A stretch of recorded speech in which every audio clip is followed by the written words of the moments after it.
abashyitsi batugendereye birumvikana Imana yaduhaye umugisha Imana yaduhaye umugisha mwicare mugubwe neza muri katedrali hanyuma munyemerere uyu munsi dufite abashyitsi mvuze ngo nabashyitsi bakomeye bamateka muri diocese yacu ntabwo nabandi kure y'ukuri ubwo nabafite ukuri kwinshi twakire umubyeyi wacu ni musenyeri wacu kandi n'umubyeyi wacu musenyeri wacu umubyeyi wacu sogokuru wacu hanyuma ari kumwe na pastori Semwaga Sharire nawe twabanye hano imyaka myinshi cyane iyo mubona ngiye mubona nk'umubyeyi kuko nakirijwe mu biganza byabo hanyuma rero tubigiraho baratwigisha ubu turi abantu b'abagabo kandi turashima Imana reka tubakire begere hino bagiye kudusuhuza kandi nibamara kudusuhuza nyakubahwa musenyeri afite ijambo ry'Imana mu minota mikeya ari butugezeho kugira ngo ya gahunda yacu tuze tuyikomerezeho hanyuma rero Imana ibaho umugisha reka tubakire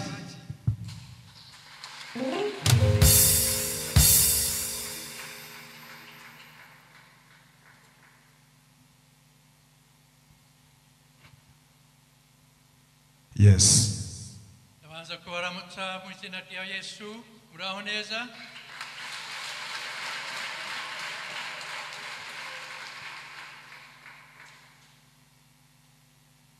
Yewe rero numva ndashaje cyane gusoma birakomeye ibi ngibi ni ibya Charles ibyanje ntibikora ibya kera ariko murakoze Imana ibaha umugisha ndanezerewe kubabona bose kandi ndanezerewe kugaruka hano Cyangugu ni byiza cyane uyu mugabo hano barakoranye dutangira diocese ya Cyangugu kera bari kumwe turakorana aramfasha kuko nkuko mubona ndi umuzungu kandi we amfasha kumenya iby'abanyarwanda kugira ngo dukorane neza muri iyo misi none abapastori mwebwe Imana ibaha umugisha byiza cyane kubona bambaye kora nkanje byiza ariko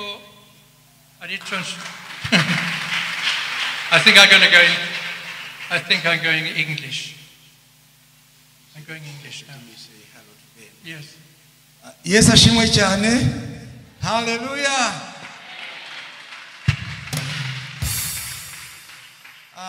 Nanjye nshimiye Imana cyane ko yampaye umwanya binyuze muri Bishop Ken kugira ngo nze mbasuhuze. Rero nshimiye Imana ko yamurinze natwe katurinda nkaba mbonye uyu mwanya kongera kuza kuvuga ngo Yesu ahabwe icyubahiro muri cathedral hano umuryango wanjye rero wabashuhuje Yesu ashimwe cyane rero ndanezerewe cyane kubyo Imana yabakoresheje nabonye bishya kandi byiza rero mpa Imana icyubahiro Yesu ashimwe cyane rero turi kumwe turaza kuganira Bishop reka komeze agiye kwigisha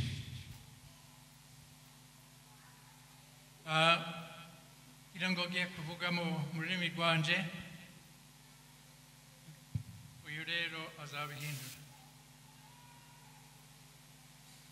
I praise God for all the things that he's been doing since I left Cyangugu. Ati ndashimira Imana cyane ibintu byose umwami Yesu yakoze kuva mvuye Cyangugu hangaha. And I live with my wife in England. We rero abana n'umudamu we mu Bwongereza. We've been married nearly 60 years. bamaze imyaka 60 hafi 60 bashakanye. And we love each other. Kandi barakundana. My wife loves me.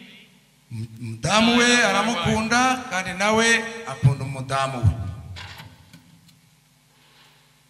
But our love is not as much as God loves us all. Ariko urukundo bakundana ntabwo rumeze nk'urukundo Imana yadukunze twese. God so loved the world that he gave his only son, Jesus. Imana yatanze umwana wayo umwe. His love was so great that he gave his son.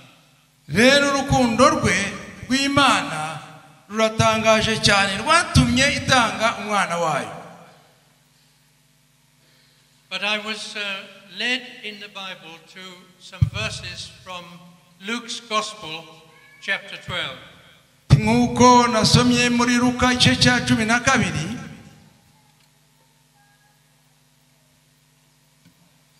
And this is what they say.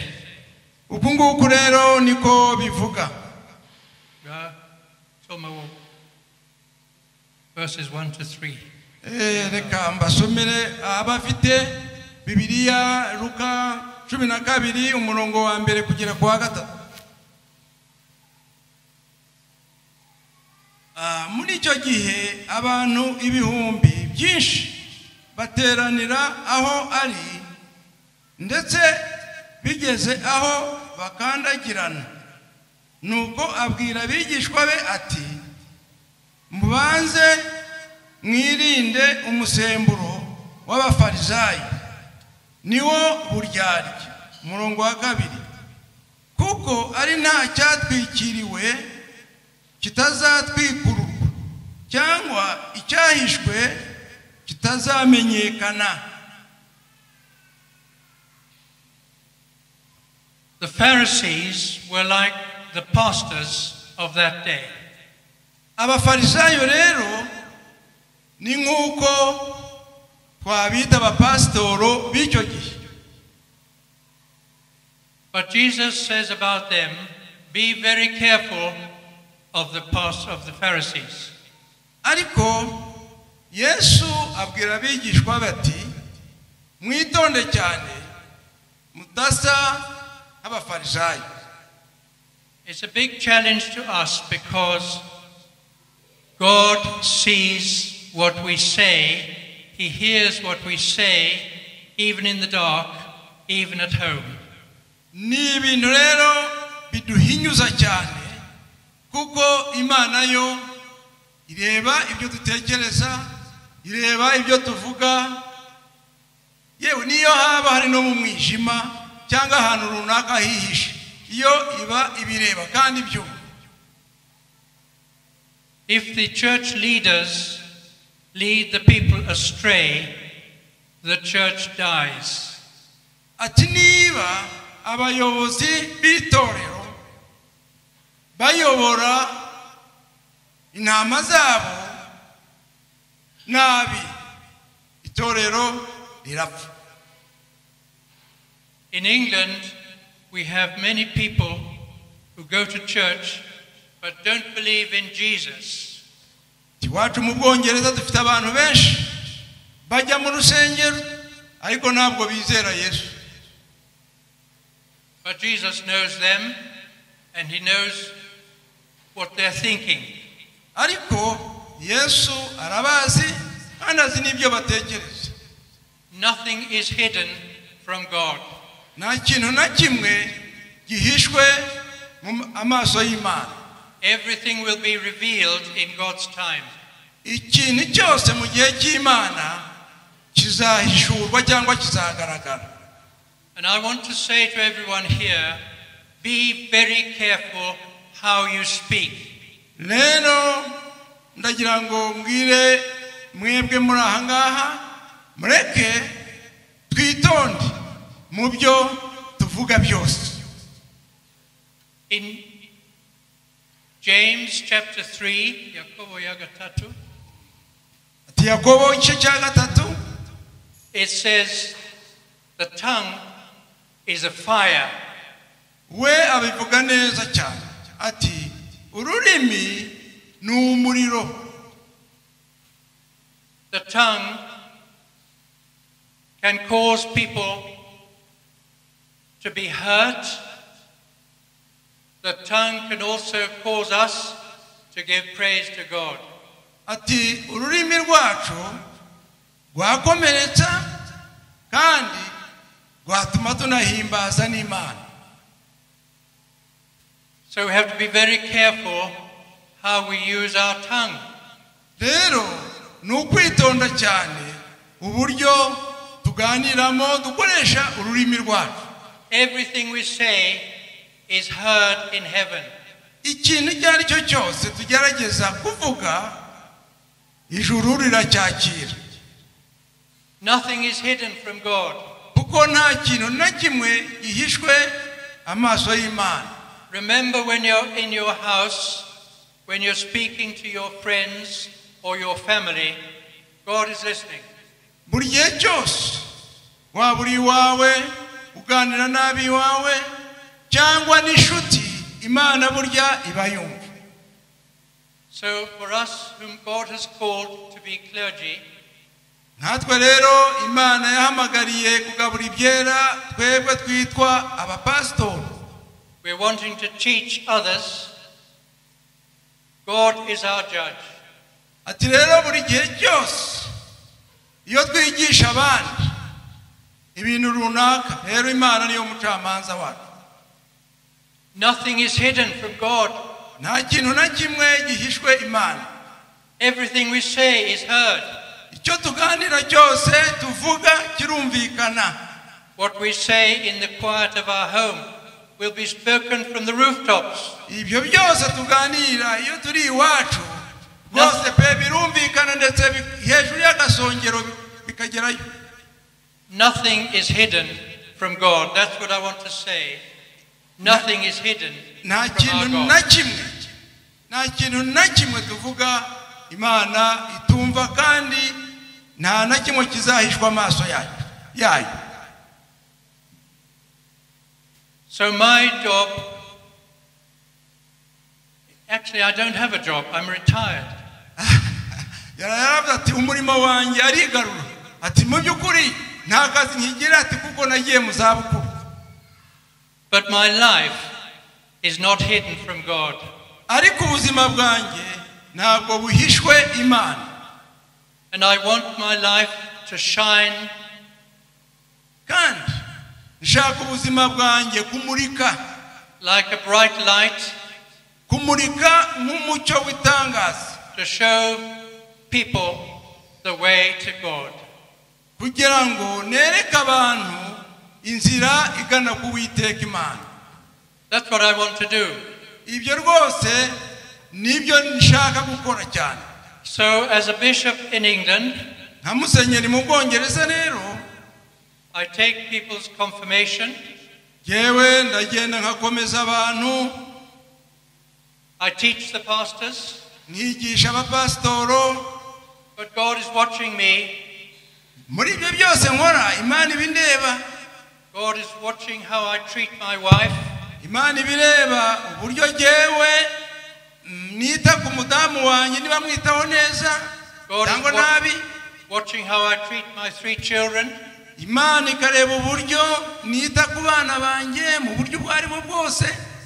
How I treat my grandchildren 7. uburyo nitaho abuzukuru banjye 7 mfite. God is watching. Byose byo nkora Imana ibibireba. And because I stand in front of other people like this, kubera rero ko mpagarara imbere y'abantu nk'uko mpagaze imbere yanyu, God is judging me. Imana incira urubanza. And everybody here is being heard by God, what they say.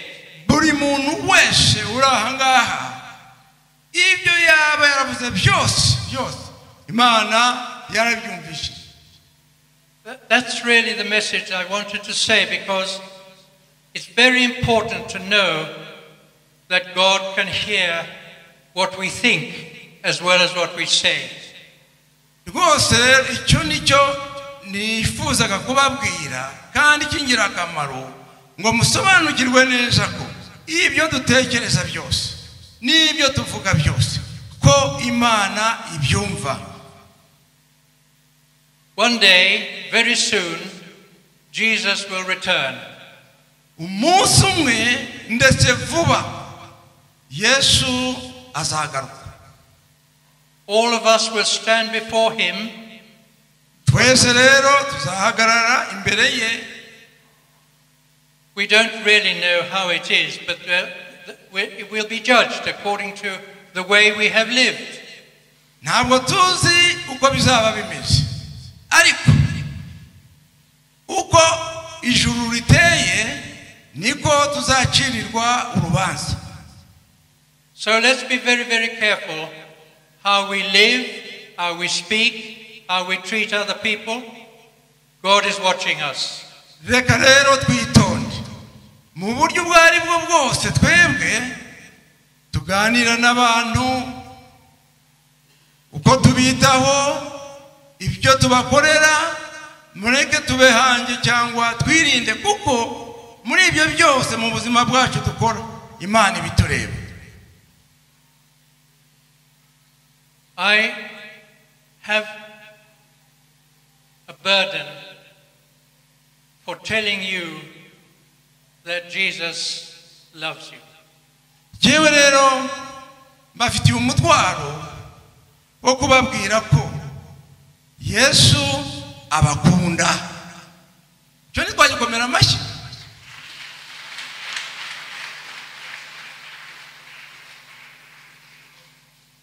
God loves you and he knows all about you. Imana irabakunda kandi izi ibyanyu byose. And if you speak badly to somebody, iyo uvuga nabi runaka, God hears what you're saying. Imana yumva ibyo byose uvuze. And I think I can say Jesus is sad. Aho ngaho rero nkaba navuga ngo na Yesu ubwe iyo abyumvishije arababara. So we want to live in such a way that our Savior, the Lord Jesus Christ, is honored and happy. Rero ubuzima bwacu dukwiye kubamo n'ubuzima Yesu atureba turimo akanezerwa akishima.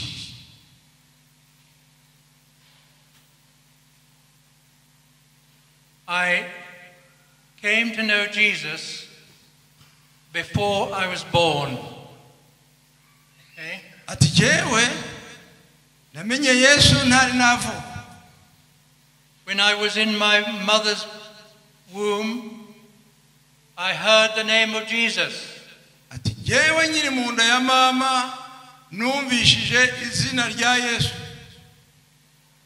So I knew about Jesus before I was born. Jewe rero Yesu nari muzi ntari navuka. But when I was 11 years old, I took him as my Savior.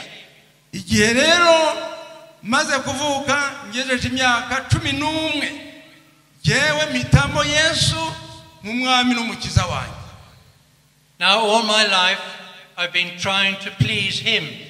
Rero kuva icyo gihe ubuzima bwanjye bwose mbayeho nshaka ngerageza kunezeza Yesu. There are times when I have failed to give him the glory. Hariho igihe runaka binanira kumugarurira icyubahiro.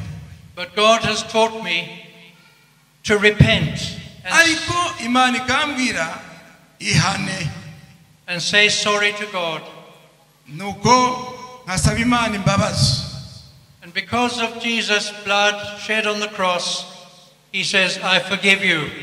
Kubwo rero urukundo rwa Yesu ku musaraba akambwira ati rero nanjye ndakubabariye. Now at the age of 86, I'm still praising the Lord. Rero no muri imyaka yanjye 86 ndacyahimbaza umwami wanjye Yesu.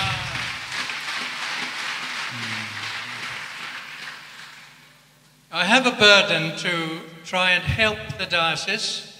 Ati rero mfite umutwaro wo gukomeza gushyigikira diocese, to help with the training of clergy, gushyigikira guhugura abapasitoro. I think I can see somebody there we helped to train. Ati hariho umuvandimwe ndeba ahangaha twashyigikiye turamwigisha. There's someone behind here. Hariho n'undi uri inyuma ahangaha.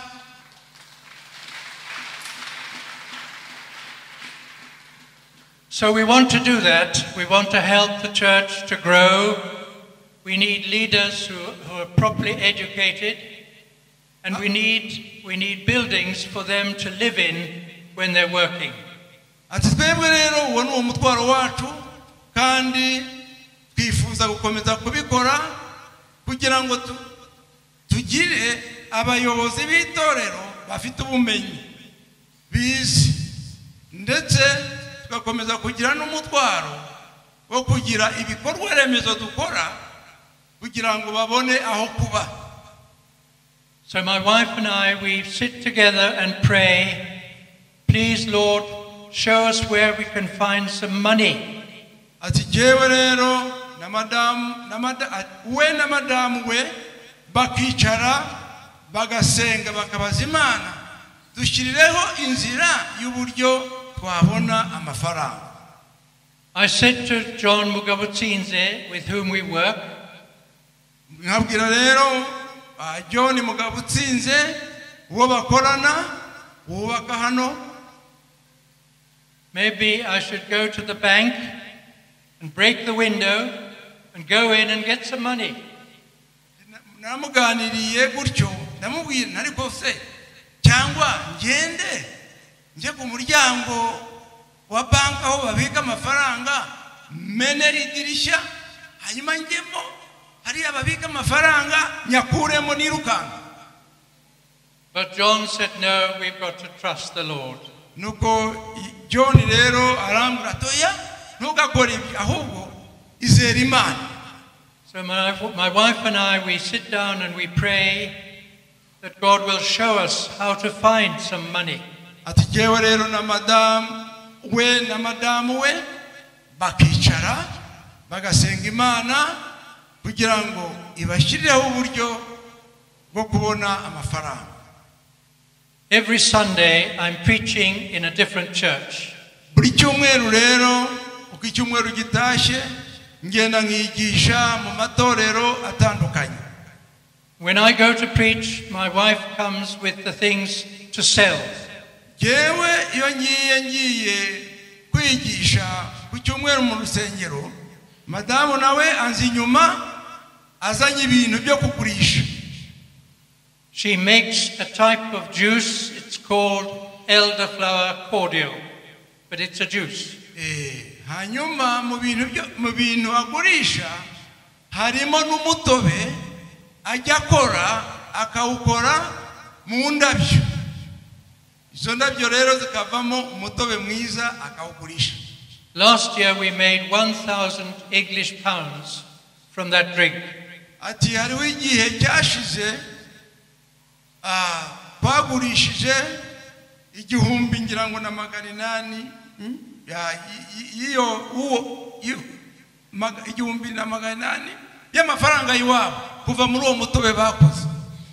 So that's what we try and do. We try and make some money by selling what we make. Ibyo rero nibyo dukora tukabona amafaranga ava mu byo dukora. So you need to be praying for us. Rero namwe mukwiye kubasengera cyane. Pray that God will help us not to break into the bank. Mudusengere kugira ngo Imana twe kuzagira igishuko cyo kwinjira tukamena bank, but to trust the Lord. Ariko twiringire Imana. You pray for us like that. Mujye mudusengera gutyo And we'll continue to do what we can to help the diocese to grow. kugira ngo dukomeze gushobora gukora ibyo tugomba gukora dufashe diocese ikure To have good leaders that are not like the Pharisees. bagire abayobozi beza batameze nk'abafarisayo. In this reading from Luke, Jesus says, don't be like the Pharisees. nk'uko tubisomye mu butumwa bwiza bwa Luka ngo ntimukabe nk'abafarisayo. So we pray that God will help us to help you. And we work together to build the church here in Cyangugu. rero turasenga Imana bidufashe natwe tubafashe mwubake itorero ry'Imana hano muri Cyangugu. And I went to see the schools here. ati nagiye gusura amashuri ya hano. Jill Barham School, nagiye kuri Jill Barham, St. Matthew's School, Kamembe, njyana St. Matthew's hano i Kamembe, St. Matthew's School, Nyamasheke. njyana St. Matthew's Nyamasheke. And my prayer is that every student that's in those schools will come to know Jesus as their Savior. ariko muri uko gusura kwanjye ayo mashuri icyifuzo cyanjye nuko buri mwana wiga muri aya mashuri yamenya Yesu nk'umwami n'umukiza we. That be our prayer for the schools. ayo rero niyo masengesho dusengera abanyeshuri n'amashuri ari muri diocese ya Cyangugu.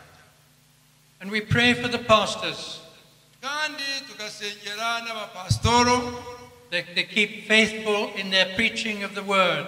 ngo bakomeze kuba abizerwa mu ijambo y'Imana bigisha. And we pray for all the people who support them in the dioceses, in the parishes. Pray for them. kandi tugasengera n'abantu bose babashyigikira mu mirimo yabo mu maparuwasi atandukanye. It is not an easy work to be a pastor.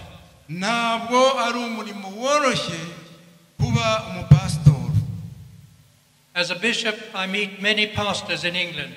nanjye nka bishop rero ndashaka abapasitoro benshi mu Bwongereza.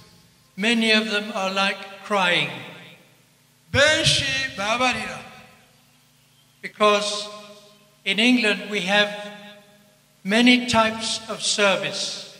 ati kuko mu Bwongereza dufite uburyo bwinshi butandukanye bwo gukorera mu rugero. Yes, we're saying. So we have the old prayer book service, dufite rero igitabo cy'amasengesho, and we have new services in modern English. dufite rero n'amasengesho y'icyongereza kigezweho. So if the pastor chooses to use the old service, niba rero pastor we ahisemo gukurikiza gusenga kwa kera, half the congregation will say, we don't like that one, we want the new one. abandi rero kimwe cya kabiri kikavuga ngo oya ntabwo dushaka gukurikiza ibya kera turashaka bishya. So if he uses the new one, the other half of the congregation will say, we don't want that one, we all want the old. So, abandi rero yazana ibigezweho bishya gusenga gushya kugezweho, babandi bashaka ibya kera batoya ntabwo nitubishaka. it's very difficult to be a pastor in England. I know because I visit them and they're crying. rero mu by'ukuri twebwe iwacu ntabwo byoroshye kuba mu pasitoro hariya, abapasitoro bararira ntabwo byoroshye. So we have a burden for these people with collars like mine. rero dufite umutwaro w'abantu bafite ikora nk'iryo mfite. And we have a burden for the schools and the headmasters like this one. ati rero tugasengera n'abayobozi b'amashuri nk'uyu nguyu uri imbere yacu. We pray for God to bless you. turasaba Imana rero kugira ngo Imana ibahe umugisha. But remember, What Jesus says about what you say is heard by God. ariko ndagira ngo mwibutse ibyo Yesu avuga ati ibyo byose uvuga Imana irabyumva. Chatwikiriwe kitaza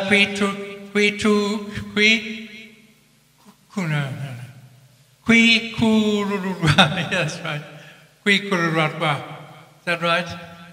Kwikururwa. So my good.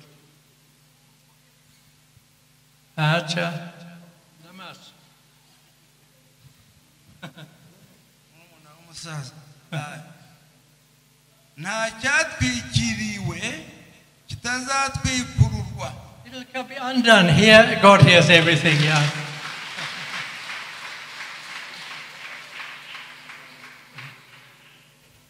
Yeah, nicyo nashatse kuvuga ngo Imana irumva icyo tuvuga kandi tukwiriye kwirinda ururimi n'umuriro ushobora gukora ibintu bibabaza abantu cyane cyangwa bishobora gushima Imana. None Yesu ashime abaha umugisha, turi kumwe rwose. Yesu abagira amagezi.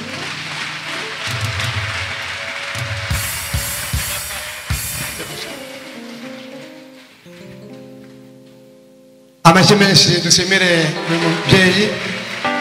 Imana ishimwe cyane. Mureke kandi dushimire Imana ibakoresheje bombi kugira ngo twumve ijambo ryayo. Imana ihabwe icyubahiro.